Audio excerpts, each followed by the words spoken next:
বান্দা যখন সেজদা দেয় তো আল্লাহ তাআলা ওই বান্দা মহব্বত করে পিঠে মাথায় কুদরতি ভাবে আল্লাহ যেন হাত বুলায়,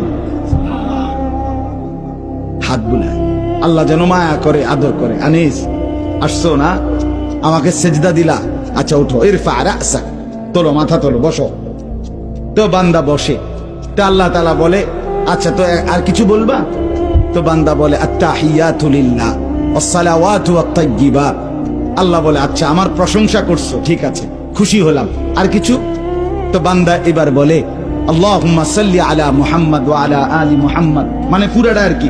তো এবারে আল্লাহ বলে, মাশাআল্লাহ, আমার বন্ধুর প্রতি দুরূদ পড়লা, আমি তাতেও খুশি হলাম, আর কিছু বলবা?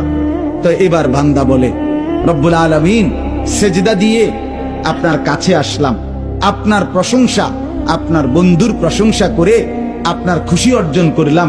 এইবার আমার মূল চাওয়া আছে, আল্লাহুম্মা ইন্নী যালামতু নাফসি যুলমান কাসীরা, আমি না বড় বেশি নাফরমান মাওলা, আমার গুনাহ অনেক বেশি, আমার পাপ অনেক বেশি, আমি খুব বেশি গুনাহ করেছি, আর আপনি ছাড়া আমার মাফ করার কেউ নাই। এখন আপনার এত কাছাকাছি হয়ে আমি আল্লাহ আপনার কাছে মাফ চাই, ফাগফিরলি মাগফিরাতাম মিন ইনদিক, আপনি আমারে মাফ করে দেন।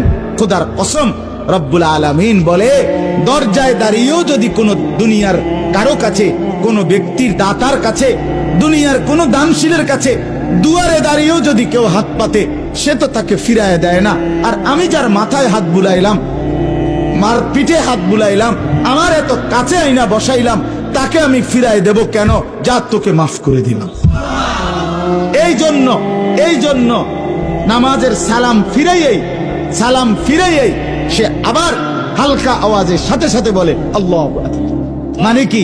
আল্লাহু আকবার অর্থ হইল, ভাই সাহেব, আল্লাহু আকবার, আমার আল্লাহ বড়, আমার আল্লাহ আমারে মাফ করে দিছে।